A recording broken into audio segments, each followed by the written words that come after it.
At the end of the conversation, this is after the discovery call, you've pulled out their emotion, you've helped them see that they have problems by your question ability, you built a gap from where they are compared to where they want to be. They're feeling the pain and the urgency to want to change now after your questions. You're going to bring up their original question about sending them a quote, and it could even be a proposal. Hey, I'm just too busy. Can you just send me a proposal? Could we work for the same thing? So you're going to do it like this. Watch and hear my tonality. Okay, well, what I can do, John, is get to work on putting together a quote for you if you'd like.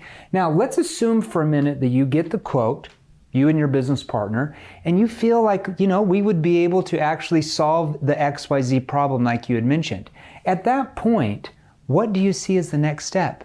Now, if your prospect says, well, at that point, we'd have to see if we have the budget, or at that point, we'd have to talk with XYZ board member, or at that point, I'd have to really see if we really need something like that. That just tells you you're not that serious. They're not that serious of a prospect. So the point is, you want to disarm the prospect, get them to lower their guard down, not just email them a quote, because as you know, they're never going to respond back to you if you do that, and take them through that process. Do that the next time the prospect says at the beginning of a call, hey, I'm too busy, can you just send me a quote or proposal and I'll tell you if I'm interested. Do that and watch how they disarm, and it's easy at that point.